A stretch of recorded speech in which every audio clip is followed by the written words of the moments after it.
Recording.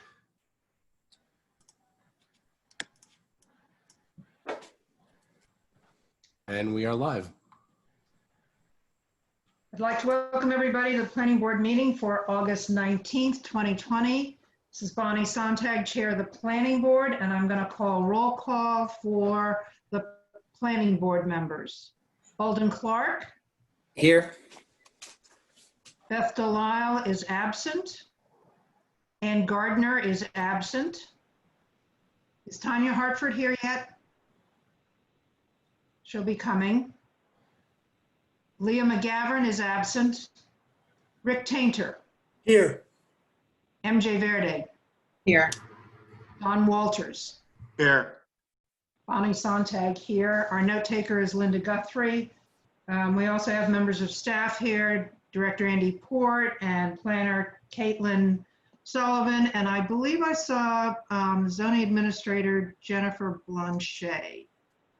Did I miss anybody? Okay. Let me go through the agenda before we do anything else. Our first item of business is joint public hearing with the Planning and Development Committee and Committee of the Whole on short-term rental units.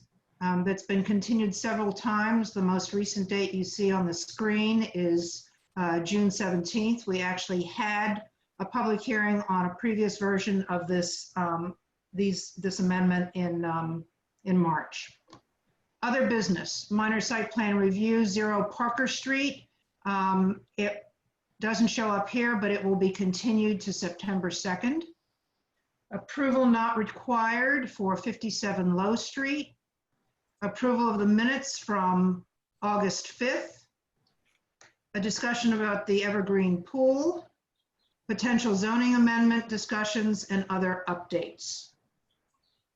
At this point, I'd like to point out that as we have a virtual meeting and online, that materials are available on the website. Director Port will pull up and display documents as they're relevant, but if there's anything else that is listed on the agenda that anybody would like to access, you can go to the city website and under Government, click on Planning Board, where you will see a link to this agenda, and every item on there is then linked to relevant other supporting materials. If there's more than one document for an item on the agenda, the most recent ones are at the bottom. So now I'll turn it over to Councillor Shand. Thank you, Luke. Thank you, Bonnie. This is Councillor Shand. I'm chair of the Planning and Development Committee. My other committee members are Councillor McCauley from Ward 5 and Councillor Wallace from Ward 4, who make up the Planning and Development Committee. We are here tonight to discuss Ordinance 046, the zoning amendment for short-term rental units. Just so folks appreciate, there is an additional amendment, Ordinance 047, that deals with short-term rental units that are the general, that is in the Licensing Commission Committee. And we will not be discussing rules tonight. We are just here to discuss the zoning updates. That's Ordinance 046. As Chair Sontag mentioned, that is in the link to the planning meeting tonight, so you can take a look at that. What I want to do tonight is to hand it over to Councilors McCauley and Councilor Tantar. They're the two sponsors for the amendment, for the zoning change.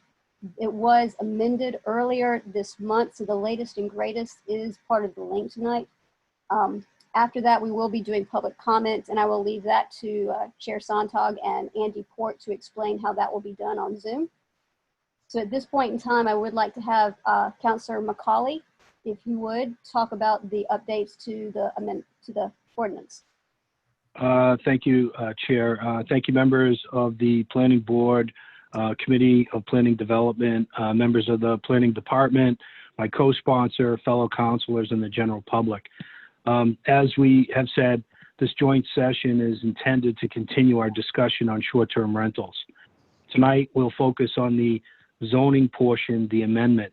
We've tried to incorporate previous public comment and inputs from the Planning Department, the Planning Board, fire department, building inspector, zoning enforcement office as well. I'd like to give you an overview of the proposed amendment, but before I do that, I'd like to set or reset the context of this discussion. One of the main questions we get is, why are we reopening these discussions? Well, there's three reasons. First of all, we've had a recent legal opinion from our city solicitor. We've always had a quirk in our zoning code.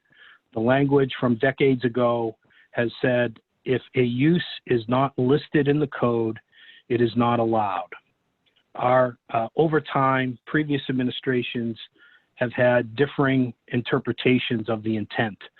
The recent legal opinion, backed by precedents in land court, confirms the interpretation: if it's not listed, it's not allowed. I say this because short-term rentals are not listed as a use in the zoning code. Technically, short-term rentals are not allowed in the city. This does not reflect the reality on the ground. So there is a bit of urgency to get short-term rentals listed as a use, and I think it's an important first step. Secondly, as we talk about the reality on the ground, we currently have a little over 200 short-term rentals in the city. About 90 of them are registered with the state. So we have short-term rentals operating in the city that are in non-compliance with city rules. We have over half of the short-term rentals that are not compliant with state law. So by setting requirements and guidelines, we make short-term rentals more transparent. And thirdly, we've had an uptick in neighborhood issues. We see this as a outgrowth of the COVID issues, where people are at home more. They notice more. They notice strangers in their neighborhood. In the past, we might have 1 to 2 party house incidents in a year. This year, we've already had over 4. Most are anecdotal. Why? Because we don't have rules, we don't have guidelines to enforce. Again, most of these issues are for the licensing and enforcement component, which is not tonight, but I raise it to get your attention, to add to the urgency of your review and hopefully your approval tonight. With that as a backdrop, I'd like to talk about the ordinance before you. This amendment allows short-term rentals as an accessory use subject to licensing.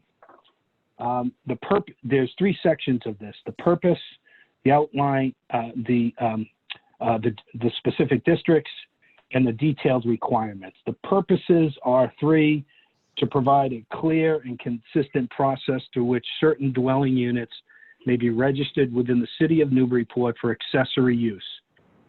2, to incorporate responsibly the growth of the so-called home share industry into Newburyport's existing neighborhoods by striking a fair balance between the preservation of permanent housing, including affordable and moderately priced housing, and the flexibility required for the residents to benefit from this new industry. And thirdly, to ensure that potential negative impacts from short-term rental units, including but not limited to impacts on public health, fire and safety due to increased trash, noise, traffic, parking, etc., do not adversely impact the overall character of the neighborhood. In specific districts where permitted, we have shown permitted by right solely in accordance with the section that you'll see for your review tonight. And thirdly, there's detailed requirements, basically accessory use to 101, 102, and 103. So as you deliberate tonight, thank you for your considerations, and thank you for a review of this amendment. Thank you, Councilor McCauley. Councilor Tantar, would you like to speak to this as well, since you are? Sure, thank you. Just briefly, Councilor McCauley did a great job covering the territory. I guess what I'm doing is reiterating what he said. There is a policy question that will come before the council, and that policy question is whether or not we wish to allow short-term rentals in the city. And both of us are certainly well aware of the fact that that is a contested question in the city with opinions from all directions. I think that the zoning, and we will have plenty of time, and I want to reiterate this as well, when the license ordinance goes before the license committee of the council, there will be public meetings and the opportunity once again to delve into the detail of that. Here, basically, what is before the board is the question, if we do license short-term rentals, where should they be allowed? I would just note that we did some small changes from the last time you saw this. What's listed as CON, or the agricultural conservation, originally was allowable only with a special permit. Now you'll note that it's permitted. It doesn't require a special permit process. Thinking there was that there was nothing unique about conservation agricultural district that would require a special permit. The other thing you will note is that the waterfront marine dependent zone was originally special permit, and that has been, we changed that to not permitted. The thinking there was nothing inherent to short-term rentals that indicated that they were waterfront marine dependent. So it was more appropriate not to do that. That's in business 2, business 3 district. We also specified that short-term rentals had to be above the first floor. They could not be on the floor level. And also that in B2, B3, and anywhere there would not be any distinct signage or advertising. So thank you for your consideration. Thank you, Councillor Tar. Chair Sontag, do you want to, I'll hand it over to you and Andy, and we can start public comment. You want to lay down the ground rules? Sure. They're pretty standard for anybody who's been to any of our joint public hearings. When you speak, please state your name, your address, and speak obviously to the amendment that is on the floor for discussion tonight. And you will be limited to 2 minutes. Rick Tainter will be keeping time, and he will gently but firmly interrupt you if you go beyond your 2 minutes. Andy Port will be handling the technology side of it, so I'll let him explain how you let him know that you're ready to speak. Thank you, Chairs. So for those who haven't used a Zoom meeting before, if you move your mouse to the bottom of the screen, you should see a little hand pop up, and that's the raise hand button. So anyone who's using the Zoom platform can simply click that button, and that will indicate to us with the hand that we see that you're interested in speaking, so then we can unmute you. We'll just go down the name of list and attendees. For those folks who are calling in by phone only and they're not using a device screen of some type, you should be able to press *9 to do the same function to let us know that you'd like to raise your hand and speak. So I'll begin going down the list then. The first person we have from the audience is Tom Coulterjohn. Can you hear me?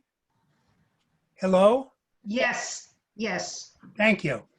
Tom Coulterjohn, 64 Federal Street, co-president of the Newburyport Preservation Trust. The proposal before this joint committee is a concern to the trust. We believe it negatively impacts historic neighborhoods. Short-term rentals have already taken up much needed rentals and whole houses needed by permanent residents. It absorbs affordable and moderately priced housing, what there is left of it. And I'm not talking about the official, quote unquote, affordable housing, mind you. One of the stated purposes is to incorporate responsibly the growth of the so-called home share industry into Newburyport's existing neighborhoods. I am wondering why a business needs to be incorporated into a residential neighborhood. Only a few seem to benefit, while the neighborhood has to put up with any negative consequences. I look forward to the discussion on enforcement. Lastly, I would encourage everyone to read and study the research and data compiled by Jane Snow. She sent it to the planning board members and the city council, so it's now in the public record. My compliments to her for such thoughtful work. Thank you very much for the opportunity to speak. Okay, thank you. The next person we have is Juliet Walker. Good evening, Juliet Walker, 13 Eagle Street. I only have a few comments. I actually was surprised by how limited the zoning amendments are. I guess from my perspective, I feel like zoning should be the primary mechanism for regulating uses and that licensing should be the secondary mechanism. I'm sure you've had extensive conversations about this prior to this, and I unfortunately have not been able to participate in those conversations. But my initial reaction on this whole approach, as I said, is I think zoning really should be the primary mechanism. It creates predictability for property owners to understand what is allowed. I believe licensing is a more complicated way to regulate use. Certainly you can add conditions through licensing, but I think when you're talking about what a neighborhood expectation is, I think zoning is the appropriate mechanism. I also am concerned about the lack, and maybe this is further defined in the licensing, but the lack of distinction between a whole house rental and a partial house rental, where the properties are present when the Airbnb is being rented. If you've addressed that in the licensing, I would encourage you to also address that through the zoning. And I do also want to encourage the council and planning board members to remember that we are in a new era in terms of thinking about equity in our communities and the impact of limiting our housing supply and how that affects our equity. How the more we restrict availability of housing for long-term rentals, the more we are going to impact the overall inequities in our community. So I think it's really important, given recent developments, that we start to think about that. I know this probably came up prior to that, but I do think that the council and planning board members really need to be thinking about the impact on our housing supply and that short-term rentals have. So those are my comments. Thank you. Thank you. Do we have any other folks in the audience who'd like to speak? Okay, next we have Jane Snow. Good evening. My name is Jane Snow, and I live at 9 Coffin Street. And I hope that you did get the paperwork that I sent you. I took some time and went through the listings online and compared them, because I had started doing this in 2017. And I was able to show you the number of people, how it is increased in terms of, for instance, entire houses. There were 37 in 2017, and there's now 98 in 2020. So I do hope that's helpful to you and helps. I have a problem with the ordinance because I don't think it should be permitted in a residential area. When I looked at your descriptions for residential 1 and 2 and 3, it says uses which would not detract from the desired residential character. And I'm sorry, but I do feel these do detract from the residential character because, and again, I've looked this up with data, so many of them are not owner occupied. A lot of them are owned by people who are out of state. And I did send you that breakdown so you are aware. We have something like 200 people that have signed up on Airbnb online, and yet we have approximately 90 people who have paid the tax. And between 2017 and now, to my knowledge, the city has done nothing to remedy that problem. So my thought or suggestion was, if we are going to allow Airbnb, from the data that I had, they basically fall between Kent Street and the seawall. And so I would ask that we go through and just work with that group, the people that are in a business district, because it isn't legal for them to be in a residential district. Start the process there, work out the kinks with a company that you've hired, and then take that data and either add to it, change whatever, and move forward. It's easier to add places, residential areas, etc., than it is to subtract them once you've put them in. So I would ask that you consider that suggestion, and I really ask you very strongly, please do not put them in a residential area. They do very negatively impact a quiet neighborhood. Thank you. Okay, thank you. The next person we have is Susan Martinson. Hello. Hi, I've been a long-term resident of Newburyport. I've spoken at one of these meetings before. I sent a letter. I'm a 13-year resident. I live on 151 Merrimack Street, and I own a property at 54 Washington Street in one of the prized historic neighborhoods that have been referred to. I am one of the tax-paying and registered owners of an Airbnb. I am all for regulations, and I'm all for equity in housing. And I just want to point out that, again, this myth of the, I would like to point out that, I have a 5-star rating. I'd like to, of the reviews, that I have not had one complaint in the years that I've owned this house. The street that I am on, in terms of this, I just would like to kind of give a sense of the demographic of the neighborhood. There's a sober house also on this street. There are multiple rental apartments that also have single rooms rented within the same house. So I just feel like this idea that this is sort of disturbing the neighborhood, I feel like is untrue.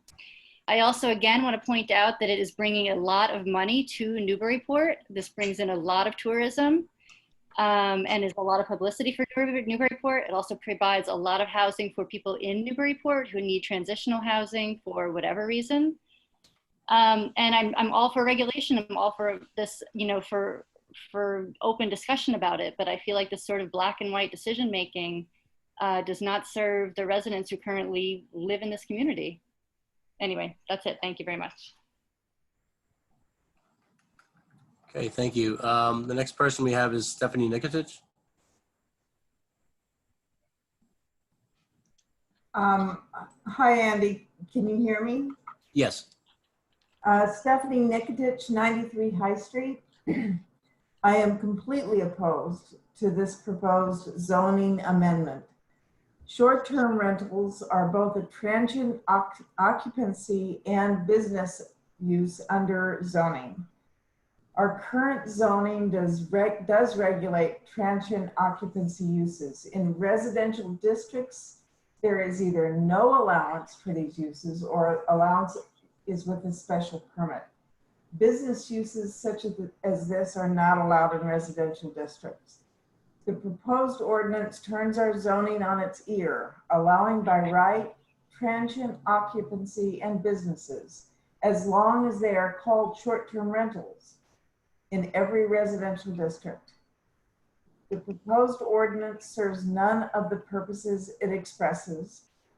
Whatever the planning board recommends, I will submit written comment to the city council. In the meantime, I wish the city administration would enforce current zoning. Short-term rentals are not allowed in residential areas unless with special permitting. Thank you. Okay, thank you. The next person we have is Eric Goodness.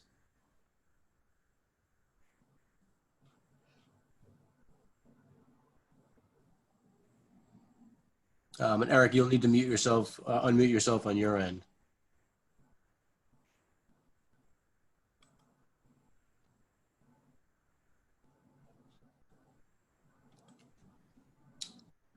Eric, we see your hand raised, but it looks like you're still muted on your end.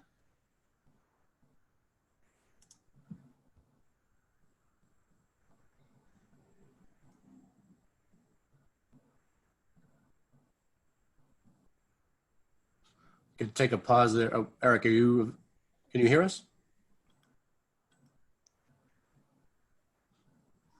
Can you hear me now? Yes. Great. I became one of those people. Am I on FaceWeb? Sorry about that. My name is Eric Goodness. I live at 189, 191 High Street, and I do oppose this. I think there have been some very good points made by Ms. Walker, Ms. Snow, and Ms. Nikotich, and I want to support what they've said. I also wanted to bring up the points that this is an expansion of use without any requirement for these properties to address pre-existing nonconformities as one would do when they improve or expand use within their properties. Any type of thought that this is not a commercial endeavor within the city is mistaken. One only has to look at the commercial terms of insurance that are provided by some of these hosting platforms, where the policy is to cover for commercial business liability and business income.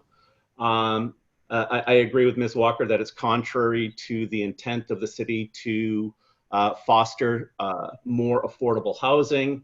I do believe it's detrimental to the neighborhoods, and I do believe that we should use existing zoning laws to enable this capability if we do ever. In terms of enabling something that's illegal at the state level, I mean, this is not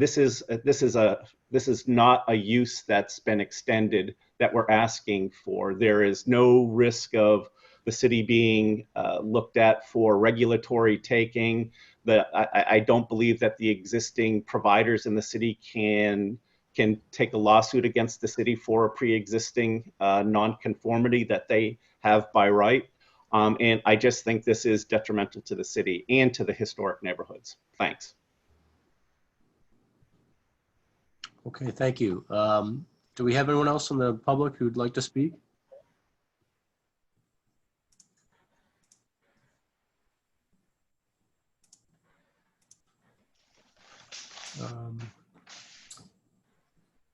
Last chance, anyone?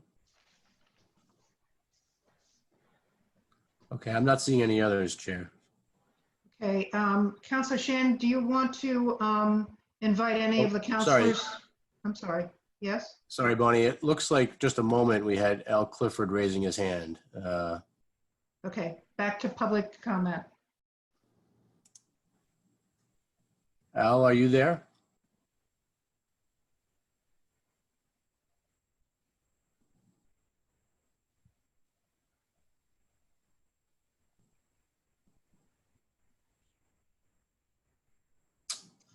Al, you appear to be unmuted, but we can't hear you.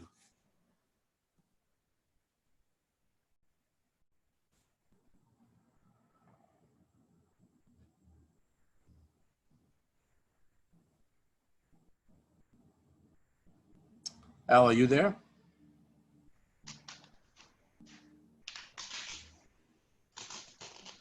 We're still not getting any audio from you, Al.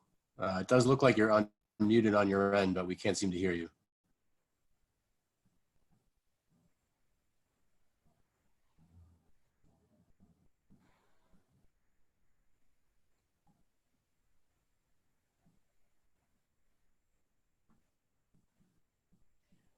I'll give you another moment if you're able to identify yourself. Let us know that you have an audio connection.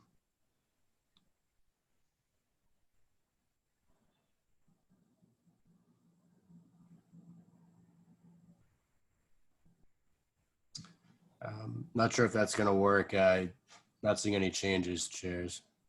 Okay, we'll close the public comment session for now. If he does come back on, but only Mr. Clifford, you can let him in at some point.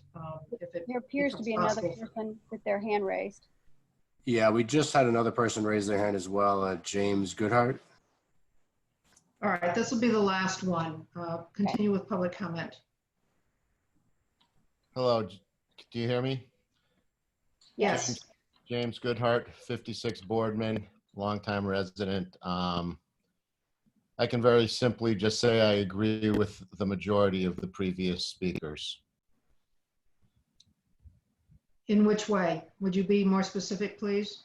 Yeah, I think it's a detriment to the fabric of the neighborhoods.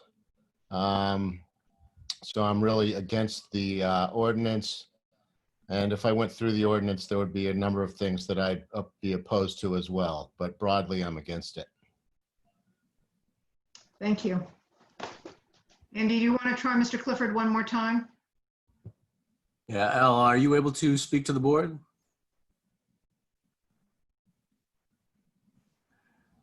I'm still not getting any audio from Al. Okay. So we'll close public comment, bring it back in for discussion, and I'm going to ask Councilor Shand if you'd like to take comments from the councilors first, or would you prefer that we have planning board members speak? And we can have this an open dialogue with the sponsors as well. I think an open dialogue works best when we bring it back in. So let's do it that way. I don't see Okay. any other counselors who are looking to speak. So Okay, so I'll ask planning board members to please comment. And if you have any questions, the sponsors will be happy to speak to it. And those of us, Rick Tainter and I were on the latest working group to craft at least the bones of this version of the amendment. So we may speak up as well. So I'd like the others of the planning board members to comment at this time. Who would like to go first? Hey, Bonnie, this is Don. Can you hear me? presume Yes, I so. can. Let me just throw out one quick comment first, and perhaps I'll reserve several of the comments later. But I just wanted to ask the sponsors or anyone else for clarification. In the zoning, section 3E talks about excessive noise, et cetera. And so I'm just trying to understand why that section was inserted. I'm assuming perhaps it was for emphasis because our general ordinances under Chapter 8, Health and Sanitation, under Article 5 have nuisances in there. It talks about no unnecessary emissions of noise, et cetera. So I was trying to understand if the zoning was intending to provide a higher standard that's currently in the general ordinance, Chapter 8.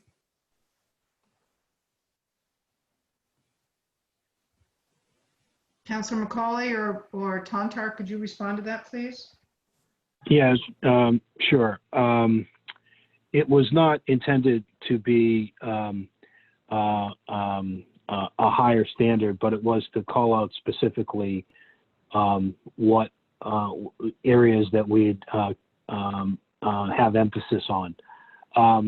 One of the things that became apparent in public comment is that this zoning ordinance is directly tied hand in glove with the licensing agreement, with the licensing ordinance as well. The intent was to write zoning such that it is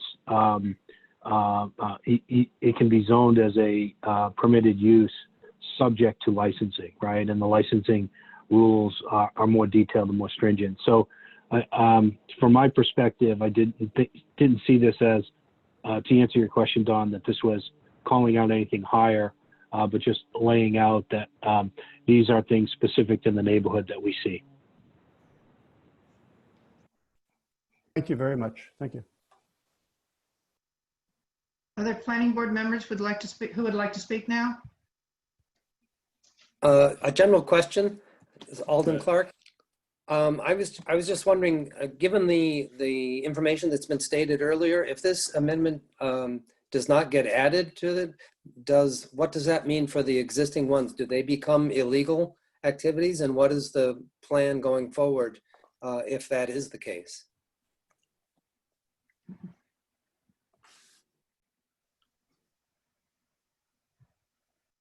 Director Port, would you like to speak to that one? Well, as it was mentioned earlier by Councilor McCauley, we have a legal opinion from council indicating that as currently, they did provide some supplementary opinion to us, which is a little bit hard to elaborate on right now. It's a little complicated, but the bottom line is they did say that the case law that had been cited was relevant here, and that short-term rental units are, for the most part, not an allowed use in the city. As Jim had mentioned, there's a provision in the zoning that says that any use not listed is therefore prohibited.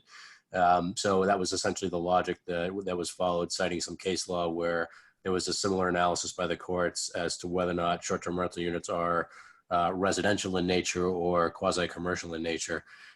So yeah, there would be a gap there. I think, you know, the question there becomes, I think, and maybe to your point, is there a wholesale effort to shut down all short-term rentals in the city simultaneously, or is there a slow, you know, a flurry of requests coming into the office to the zoning administrator, asking for the zoning administrator to shut down uses, short-term rental units around the city that are not allowed because of that blanket statement and blanket case law? Okay, thanks. And is there a difference between the ones that are registered as opposed to the ones that are not registered?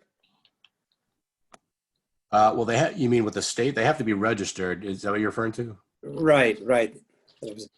I mean, the question here, I mean, they all have to be registered per the state. The question here, I guess, is what are the local requirements for obtaining a license? Unless I'm missing the question. I don't know if Jim wants to elaborate or speak to that. Well, my co-counsel has his hand up, and the co-sponsor has his hand up, and I think we should recognize Charlie as well.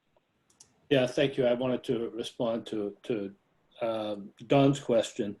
And you know, if you look at the ordinance, the license ordinance, we do have a process where there'd be complaints, and if you know, for instance, if there are more than 3 complaints on any of the, you know, noise ordinance or parking, then the license would be revoked. So as I think Councilor McCauley articulated earlier, the reason it's in here in the zoning is because we wanted that parallel to exist between zoning and our licensing, so that we could act to put some teeth in. I think, you know, when I think of the circumstance in the city, to Alden's question, it's, you know, it's not only here but all over the country. Short-term rental environment is being referred to as the Wild West. So there are a lot of communities where, yeah, people are ignoring the law. The communities are not enforcing. It's difficult to enforce. They're not necessarily a source of revenue to enforce it. And I think Councilor McCauley and I try to thread the needle a little bit here. We're trying to deal with a new use, and trying to create a framework in which we could get some control over it. And I just wanted to note, for those who haven't had an opportunity to take a look at the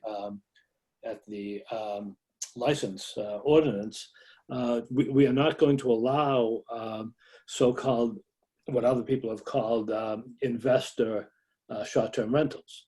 So a building that is used just for a short-term rental in our proposal would not be allowed, first of all. Secondly, we would also have the revenue to enforce that, and you know, a framework to enforce that. So we think, you know, that this would be a net addition. This would give us more power. Now, whether or not there's a will to address the Wild West aspect of that, we'll have to go forward on that. If we don't pass anything, they're outlawed, and will people continue to break the law? And then you just wait till someone complains and that sort of thing. The state, I haven't noticed the state doing anything to try to enforce the collection, all right, of their tax, but maybe they will in the future. Thank you, Councilor Tantar. I see Councilor Eigerman has his hand up. Yes, thank you. It's committee of the whole, just for the public knows. I'm not a member of the Committee on Planning and Development, and I helped write as an amanuensis these ordinances, but I'm not a sponsor. But I have been tracking this for many years, so I just wanted to clarify a couple things so that everyone's on the same page. If we do nothing, the status quo is that every single one of these short-term rental units is illegal. Again, let me make that clear. Say it again. If we do nothing, they remain illegal. That's what it is. So now, then it's up to the zoning enforcement officer to do something about that, and that can be driven by complaints, and that's what the planning director report was talking about. But if we do nothing, that means these operations are just operating illegally. With, you know, it's not just that they're not regulated sufficiently, it's they're illegal. So, you know, you wouldn't really be able, for a good bank, they wouldn't be able to lend you money, you know, you wouldn't be able to get insurance, things like that. And then I do want to recognize the balance. We're only talking about zoning tonight, but Juliet Walker raised, you know, in her experience, you might want to take more of what was in the licensing ordinance, which is not before this body, this joint body, and put it in the zoning. I can understand that. But, you know, that's a policy call. So I guess what prompted me to raise my hand was Don Walter's question of, you know, why, for example, call out noise, fumes, odor, dust here in the zoning ordinance. And the reason being is because the general ordinance is not enforced by the zoning enforcement officer, but this would be. So it adds belt and suspenders. It's two ways to enforce it. Thank you. Thank you for pointing that one out. That's a good call there. Are there other questions from the zoning for the planning board? This is Tanya Hartford. Can you guys hear me okay? We're good? Yes. Okay. Yes. I think from, you know, and whether whether the city council allows short-term rentals, I think that's a policy question. I think personally, I see there's some value to short-term rentals. I know I use short-term rentals. I know they're a good economic development tool, especially in the fact that we don't have hotels here. So I think that a lot of hotels, we do have some inns, but sometimes it's sort of a way for homeowners to not only help pay their mortgage, but then also they can be ambassadors for the city and help our local businesses. So I think in those aspects, I've seen short-term rentals actually have positive impacts on communities. And when I was working for the state and I was traveling, I would stay in Airbnbs for that reason, so that I could rent a room in a place in Holyoke and learn more about that city or town that I was staying in. So that being said, on this zoning amendment that's before us, I don't have a problem with the specific districts where it's permitted. I did have a question about why it wasn't permitted in WMD, but Charlie Tonter had addressed that, so I'm okay with that. I probably would advocate to actually slim this down a little bit and have more information or more of the regulatory piece in the license agreement. And I know Councilor Eigenman sort of had that counterpoint, which is also valid, but I probably would, but I know that zoning sometimes is more difficult to change, I would think. So, so I think that you want wherever there's a more fluid document, that's what you want to be easily changed. So whatever would be more easily changed is where you want more of your regulations, I guess is what I'm saying. So under requirements, I would take out A, and I would have those regulations be within the license requirement, so that that piece of it would be within whatever license requirements are for how many days they can rent. And maybe that's because we want to change that easily without having to go to city council. I would probably, and then I would make F as A, and I would take out E under the requirements, and then the rest of it I'm okay with. So that's all I have for comments. I see Councilor Wallace has her hand up. Sure, thank you. Just a couple questions, comments. Where does this stand, the licensing piece of it? Has this been reviewed yet, or is there a date set where that part will be reviewed? That's, I guess, a question for Councilor McCauley or Tontar. Well, I can actually speak to that one as well. I talked to Councilor Devlin this afternoon. He is waiting until sometime in September when we can have in public meetings to discuss the licensing aspects of this. Okay, so that's a little bit of a ways off. Yeah, I guess I wouldn't feel comfortable approving this until we can also have that discussion in licensing, because I do agree with Juliet Walker a little bit. I thought some of that could go into the zoning, but it sounds like there's differences of opinion. So I think it's important to have that reviewed before we approve anything here. It's just my thought. And the other comment or question I have is regarding the half-year residency requirement. I mean, I think the big thing is going to be who's allowed and who's not.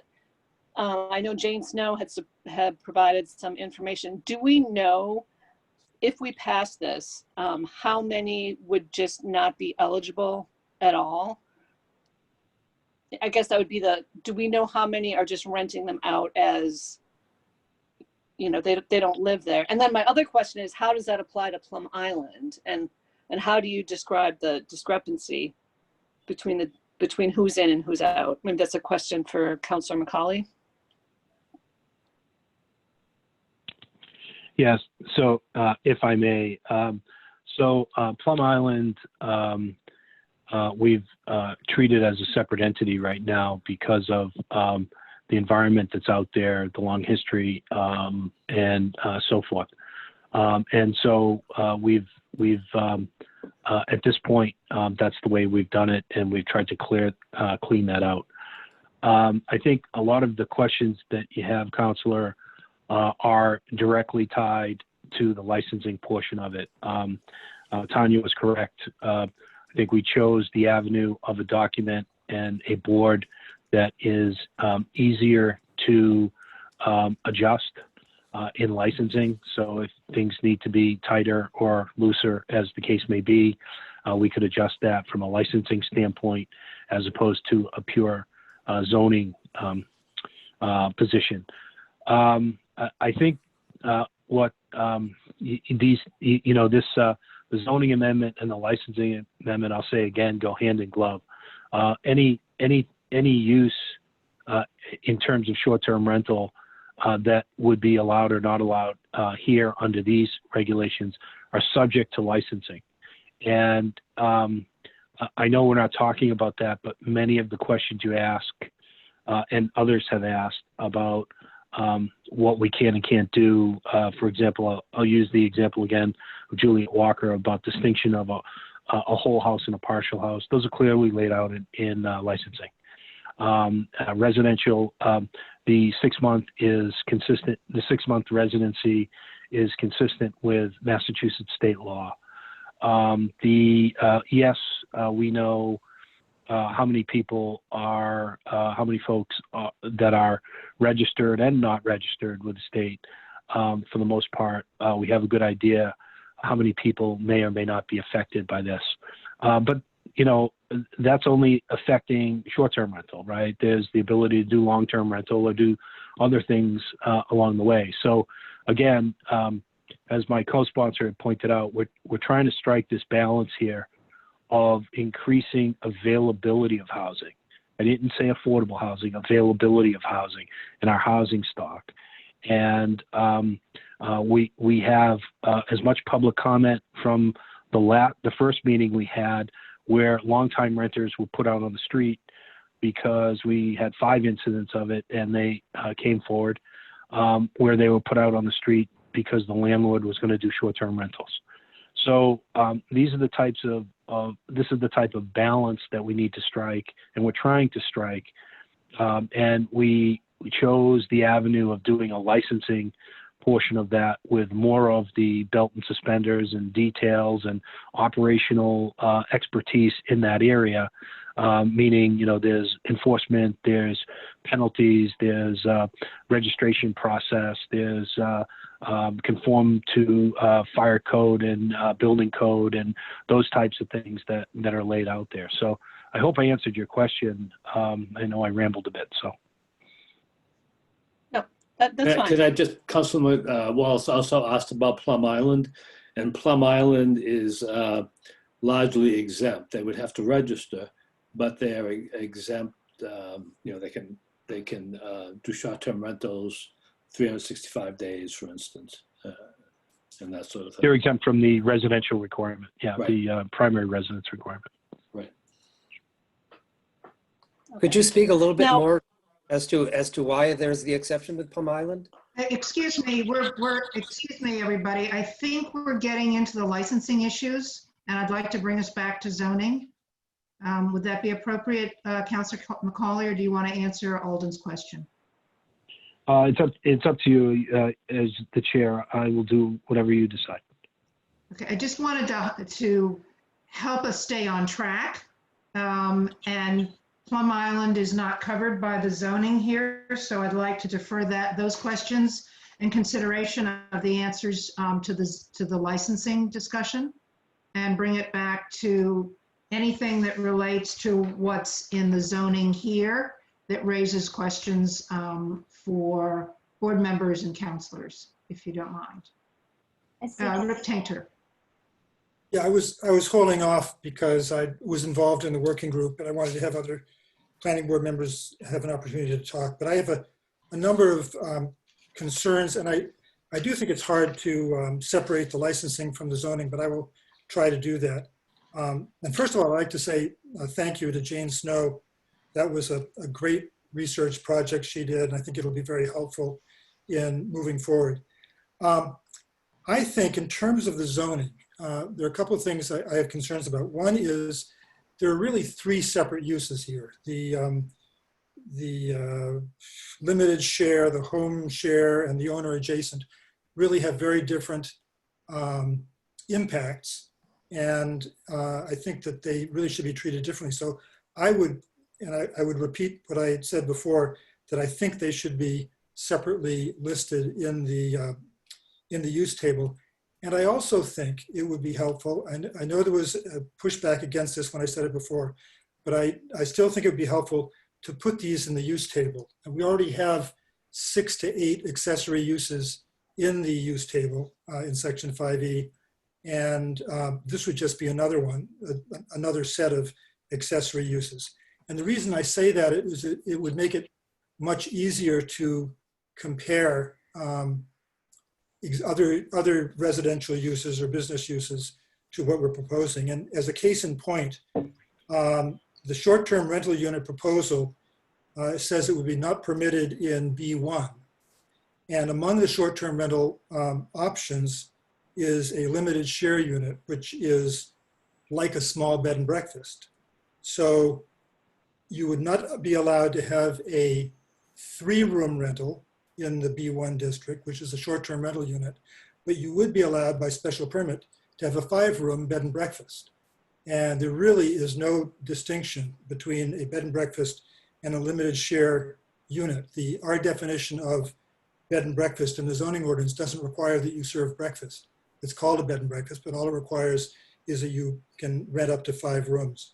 So I think there's a little bit of an inconsistency there, where right now you can't rent up to 3 rooms, but you can rent up to 5 rooms in the B1 district. And I think there are other situations like that too.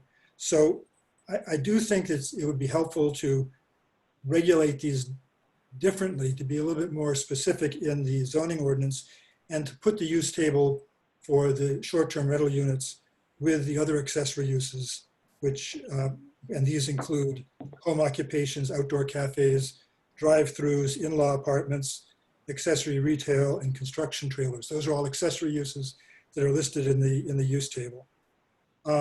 So my suggestion, again, is to define short-term rental unit as a new use 111 with sub-uses 11A, 11B, and 11C for the different ones. There's an inconsistency between the proposed ordinance and state law. It's actually an inconsistency between our existing zoning ordinance and state law. Our zoning ordinance says that a lodging house means renting to 5 or more persons. The proposed short-term rental general ordinance, which translates back to the zoning ordinance, sort of mirrors this with different language. Instead of saying 5 or more, it says more than 4. But according to state law, which is referenced by the general ordinance, a lodging house is 4 or more persons. So certainly the proposed short-term rental units ordinances should be consistent with the general laws. And eventually, when we do the when we upgrade the zoning ordinance, do the complete zoning ordinance revision, we should bring that into compliance with state law to be consistent.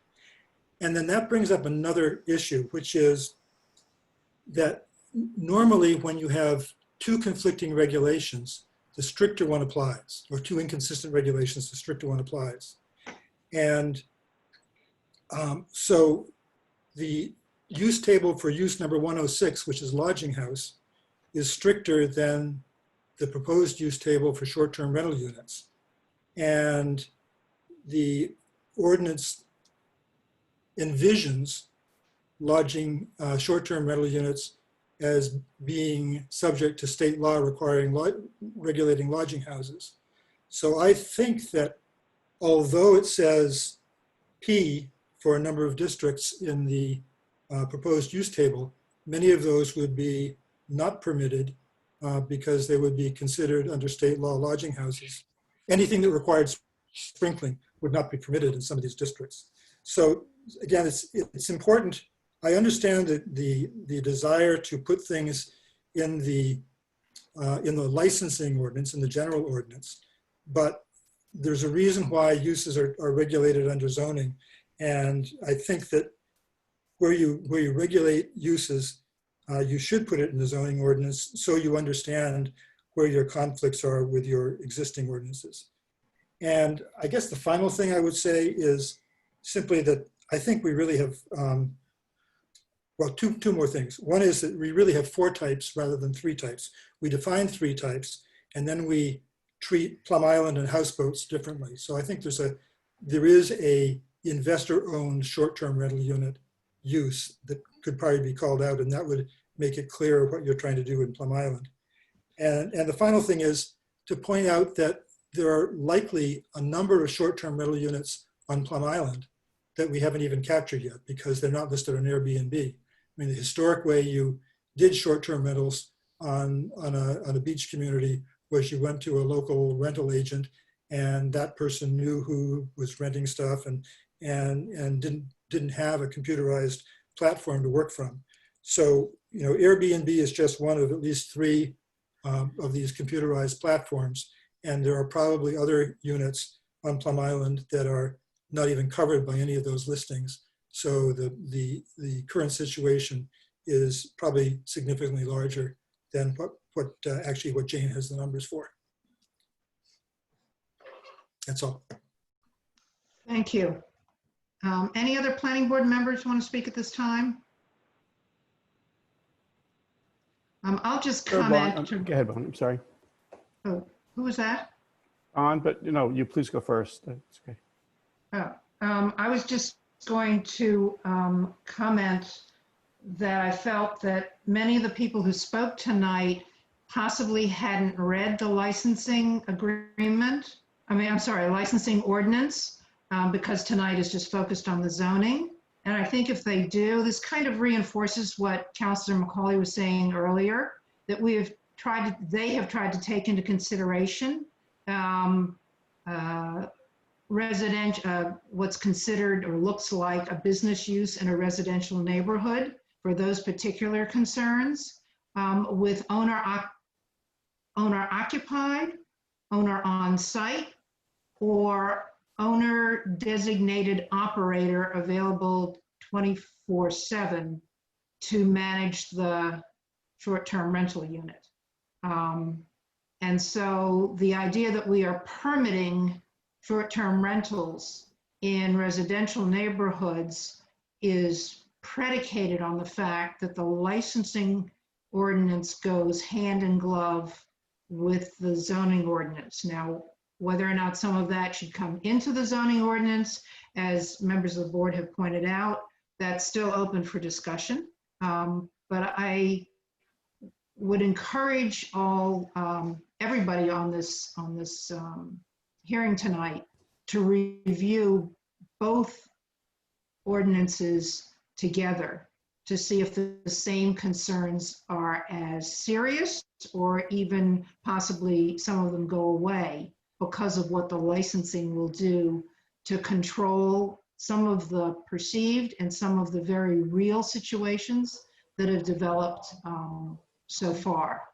they have incorporated in there a disciplinary process and even an opportunity to withdraw or cancel the agreement.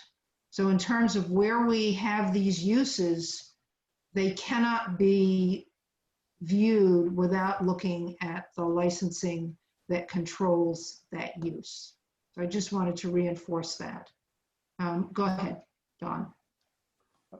Thank you. I've got a question to, well, to anyone, but perhaps specifically to the members of the planning board and city council that work so hard and diligently in drafting up these two ordinances. And my question is on the zoning ordinance. Was there any discussion regarding insertion of parking into the zoning as compared to the licensing? You know, I've heard hand in glove, I heard parallel before. So I was just curious, when this is being drafted, was there any type of discussion on that topic? Thank you. Councillor McCauley. I thought he was asking to the planning board, but I'll take a pass at this. Yes, there was talk in the licensing part. We have parking requirements that are there, and we went round a bit because there are inconsistent parking requirement in the zoning code for different areas. So there are different areas. There are different parking requirements on from different wards and from different areas of the city, and it was it started to become very very complicated in terms of aligning parking zoning and versus licensing and tying it to the unit. And I'll also speak to that because I know I was quite concerned about it, and there is only one comment or space in the licensing ordinance that speaks to it, and it just says off-street, on or off-site parking areas to accommodate all uses of the property, including the proposed short-term rental unit. So it's a blanket statement, to Councilor McCauley's point, but it needs to be off-site, either off-street, either on the site or arranged for somewhere else. Because our bottom line was we didn't want to overload the neighborhood with more cars than would normally be there if the short-term rental units or unit were not in operation. But to your point, Don, about putting in the zoning, we did not put it in there, and that was further elucidated by Councilor McCauley. Thank you both. I see Councilor Wallace has her hand up, as does Councilor Eigenman. So Councilor Wallace. Sure, I just wanted to clarify. I agree with Councilor McCauley. We want to keep, the zoning lean and put a lot of it into the licensing piece. But I also agree with Rick Tainter, because I think what you just want to make sure you have right is the uses, like who's in and who's out, and make sure that that's pretty clear. So I don't have specific examples, but if this does get continued, I'd be happy to provide some written comments to the sponsors just on a couple things that could possibly move between the two documents. Thank you. Councilor Eigenman. Yes, thank you. Well, I think the interplay between the zoning and the general law ordinance, maybe hand in glove is not the right metaphor we should use, because I would say the zoning is more like the bedrock, the foundation, the sort of the basics. And so appropriately, it will be approved by 2/3 supermajority. Because in discussions with Craig Holt, especially on that task force, when we were trying to get the wording right on both ordinances, he made pretty clear that a gating point for his licensing board is, does it comply with the zoning? So as a practical matter, the first thing that a homeowner would have to do and again, it's supposed to be a homeowner, is make sure that they comply with the zoning, even before they bother with the much longer licensing ordinance. So in my mind, I am looking at the zoning ordinance as the bedrock. You know, the first thing, what are the fundamental policy issues that have to be dealt with there? And then when we drafted this thing, we made judgment calls on that for the sponsors, Macaulay and Tontar. So there were some things that could have gone in one or the other, but we decided they go here. And so focusing on the second, first of all, it's where do you allow it? And then I think the disagreement we're having with planning board member Tontar is, in his mind, you know, he's ready to slice up short-term rentals into 3, 4, or more distinct uses that have to be addressed in the zoning code. But the way we looked at it is they were all short-term rental units. And those lines, as the Supreme Court famously said, you have to draw the line somewhere. You know, that's a judgment call. There's no objective standard of when one use ends and when's another. You know, just to editorialize, again, I'm not a sponsor, I can see the argument for why a home share short-term rental is fundamentally different than the other kind, because the proprietor is not physically there. And we can, you know, we deal with that in the licensing ordinance, but I can see an argument for that in the use tables, there are some zones of the city where you don't want to have absentee renting, like we got the example of 54 Washington Street, you know, if that were the primary residence.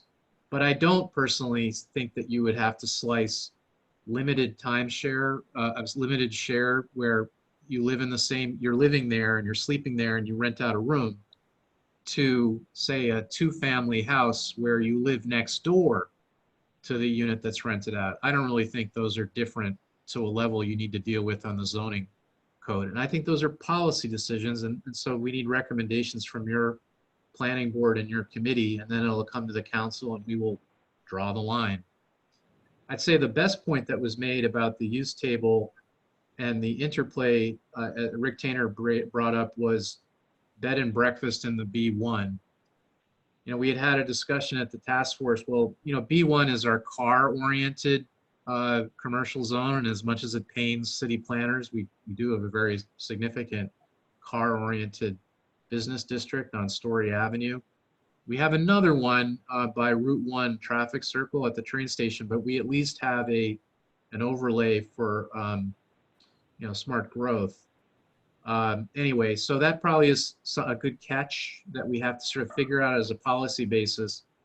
Do we want to allow B&Bs at all in B1? We probably do. And if we do we care if they're 2 bedrooms or 1 bedroom or 5 bedrooms? You know, that's a good catch. One thing that I think is a red herring, though, is the lodging house. I think Rick was talking about, you know, does the more specific control, blah, blah, blah. But no, we captured that in the licensing ordinance. We're not changing existing law. And we had heard deep concerns from the fire marshal, deputy fire chief. Steve Bradbury is the one who actually has to inspect these places, that, you know, we have to make sure that we're complying with state law on lodging houses. So all we did was just repeat what it says. And if it's wrong in our current code, we better fix our current code. But it has nothing to do with the Airbnb or the short-term rental. We have this long-standing ordinance on lodging houses, and it's not an accident that the use table on page 1 of this ordinance may allow a short-term rental unit in a certain district where a lodging house is not. That's not an accident. That was on purpose. A lodging house could be a subset of a short-term rental, so that was on purpose. Parking. Yeah, we deliberately left that to the ordinance, to the licensing ordinance. The authors wanted to do that, and that's the way we wrote it, because, you know, the zoning enforcement officer, it was decided, was not the right person to deal with it, that the person to sort of differentiate between the parking requirements for your average everyday house, say in the South End in Ward 2, and your average everyday house in the South End, when the homeowner is gone for a couple months and rents it out on a rotating basis, those parking needs we decided probably were in reality different, but that they were something that would be handled by the licensing board, and we wanted it easy for the licensing board to pull their license if the operator is really oppressive to its neighbors on parking. That was the decision, that we didn't want it to be handled in the zoning table. And then that leads to finally the sort of, I mean, it's very much inside baseball, but you know, do you put accessory uses in the use table or not? I can tell you is the reason I drafted it this way is when you put it in the use table, first of all, it is true that our current use table is a mess, and we have many accessory uses in there. But in doing the rewrite, which may never happen in my lifetime, but if it does, the idea was to get the accessory uses out of our use table and have them handled separately in the code. So we're trying to not compound that and make it worse. But also, once you put something in the use table, there's a cascade effect, which again is not, you know, it's inside baseball. It's a concern for the city council, but it costs us more money because we have to amend more portions of the zoning code to make it conform. You have to add a definition section. You have to, it's just a drafting mess. That's why we didn't do it that way. The last thing I wanted to say is, you know, again, back to what are the fundamental things in this 2-page zoning ordinance that you should focus on? And I don't mean to be argumentative, but I think actually the Plum Island overlay district exception is in this zoning ordinance and is sort of, we thought, fundamental. That there's Plum Island and then there's the rest of the city. And so one of the planning board members was asking about that, and that was based on, at least those of us on the task force, and I know on the city council, our historical viewpoint of Plum Island. And so Rick Tainer gave the example that before there was ever Airbnb, you know, there were local business people you could go to on State Street or Pleasant Street, and they'd say, yeah, I can get you a place to rent for a week on Plum Island. And that continues. And no, we're very conscious of that, and they are captured in the licensing ordinance. You don't have to be registered on Airbnb to be a short-term rental. And again, the policy decision, which is up for debate in the zoning ordinance, is that on Plum Island, it does not, you can be in the business of renting out houses. You could own, you know, 4 cottages, we used to call them, whatever they are now, and not live in any of them. But you can't do that on the mainland. So that is sort of fundamental. And, you know, with that, again, I want to recognize also, again, the policy issues. Absolutely. The more that you have enabled transient short-term occupancy, whether the person's living there and is able to police the guest, or is out of town all summer and rents it on a rotating basis and is never there, that's, you know, that is going to have an impact on the supply of long-term housing. No question about it. Now, would that long-term housing be cheap? Probably not, but it would be a different group of people. It would be people that, you know, live in the community. And if we weren't a desirable tourist town, the market would take care of it. Nobody would want to come and rent it on a short term. So we're not dodging that at all. That has to be addressed. Where do we fall on that? And the sponsors, as they told you, are trying to strike a balance. They're not trying to see it in black and white. It's not black or white, it's gray. And I'll stop there. Thank you.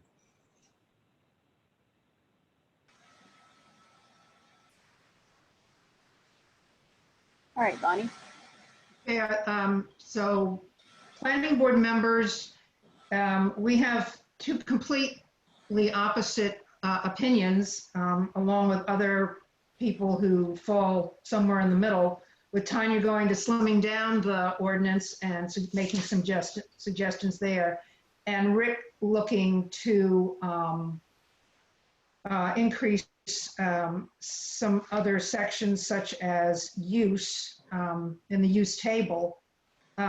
We're not anywhere near an agreement on this. I think we need further discussion. Hey, Bonnie, this is Tanya.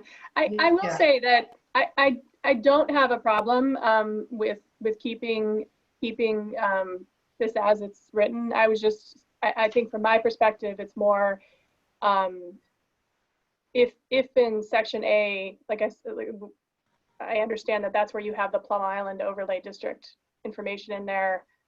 That wasn't what I was more thinking. I was more thinking if we wanted to change the 183 days to 200, I don't know. If there was something we wanted to change, I was trying to say, is there a way to slim it down so that way when we made the change, it didn't have to go back to the city council with 2/3 vote. And I mean, it's a process where if you had your regulatory pieces within your licensing agreement, it might be easier for you to put more teeth on it if you felt like you needed more teeth in a licensing agreement in this ordinance. And that was more what I was saying is trying to say, okay, let's allow them, but then let's allow the licensing agreement to be a little bit more fluid as we sort of work out some of these kinks. So that was more what I was saying. And I would be okay with recommending this ordinance as it's written. Okay, just to use your one example, that language is directly taken from the licensing agreement. So if there were an interest from the licensing side to change it, it would automatically change here. Now, if we found, from a use point of view, if we were getting, I mean, I think all of the complaints would come through the licensing process. And so they would be dealing with an issue that they might say, we need to change the number of days. And then they would be initiating it and we would be part of that process.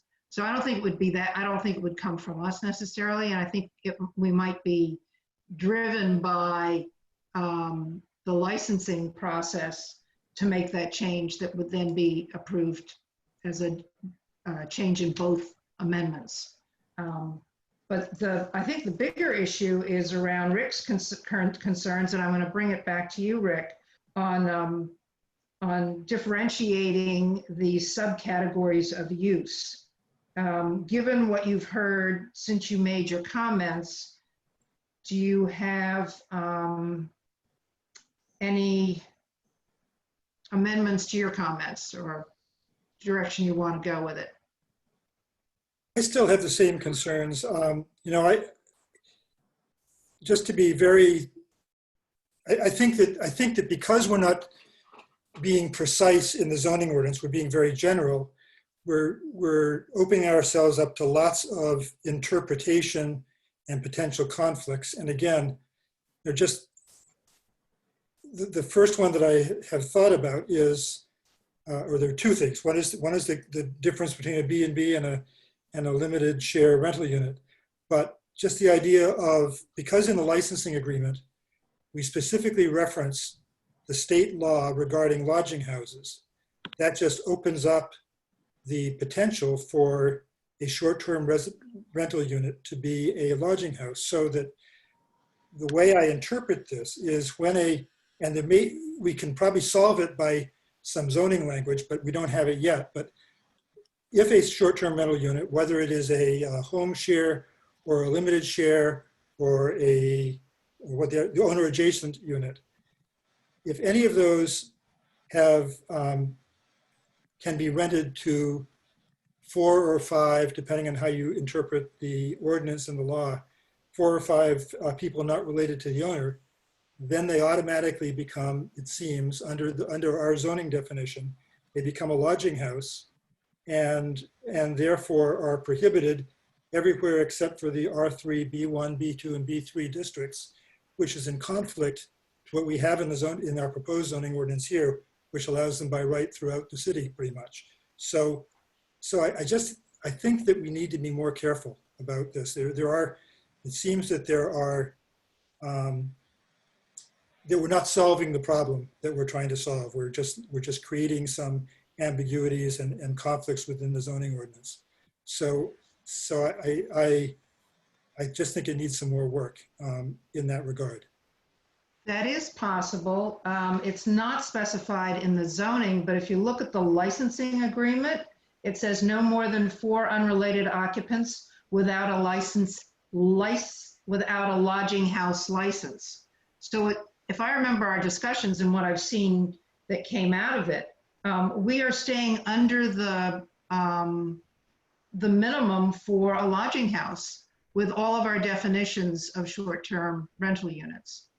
And I thought that was meant to take care of your problem. Except that certain units can have, the limited share unit, I believe it is.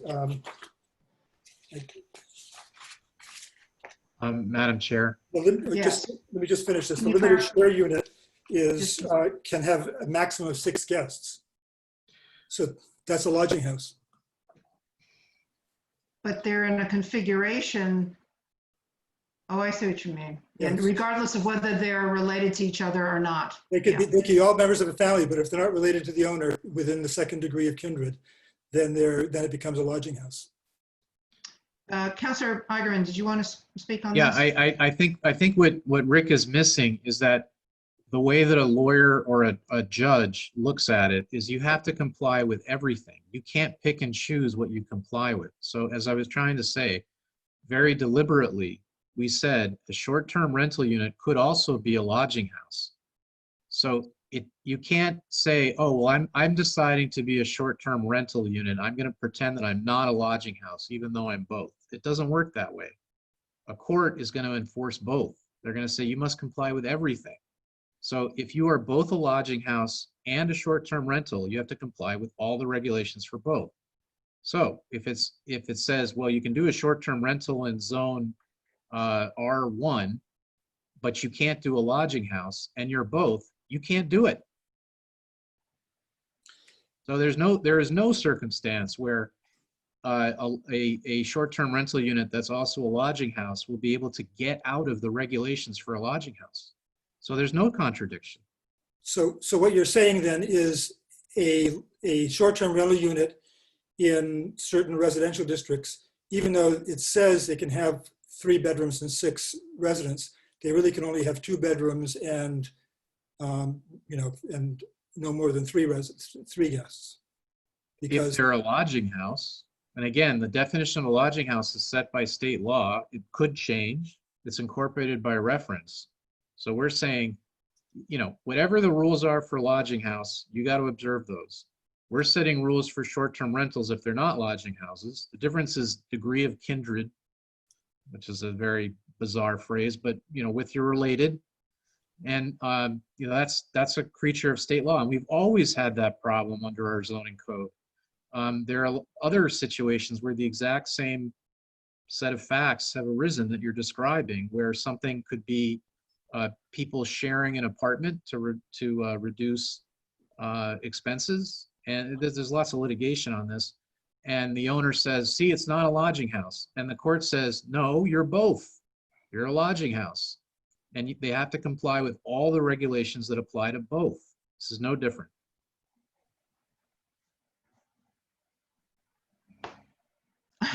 In other words, you're stuck with lodging house. You can't, it's preempted by state law. There's nothing we can do about it. I guess my concern is, and I just don't like a zoning ordinance where it's not clear to an applicant. An applicant would look at this and say, oh, it lets me do limited share rental units in this district. And that applicant would have to know an awful lot more about zoning law to look at the lodging house line in the use table and see that they actually can't do it. So could we not make that clear? I think we could. I think we could. I think we could write another, we have some overlap here between the licensing statements, as we've pointed out, and the zoning. And this would be another example of a clarification in the zoning that refers not just to a licensing agreement, but to another type of use. And that, working out that language could make it clear to the applicant, because as Councilor Igerman has stated, this is foundational. This is where they'll go first. And so they get, this is, the zoning should highlight or bring to mind anything that could cause confusion for a property owner before they ever get to licensing. And if this is one of the issues differentiating between a short-term rental and a lodging house, then we need a clear statement in there and add it, to this list of A through F requirements. Or give it a separate entry altogether. And that could, Bonnie, could we say something along the line of must comply with other items in the zoning ordinance, such as, and just state the code for that? And I guess Don's point with parking, I don't know if there's anything specific that they would have to refer to there with that. I don't know if there are some circular, we could certainly put that in there. so you're talking about pointers to specific places in the code where they need to refer, so that we don't have to make it specific here. Yeah, because if I were building a multifamily, I think that isn't there something in the zoning code that says you have to also comply with, and it will state other sections of the zoning code, that, like as far as parking or height or density, there's other pieces that you'd have to look at if you're developing something. So this could be along the same line. You could just say must comply with. I don't know, Rick, if there were other references that you needed to reference, but we could certainly put that in there.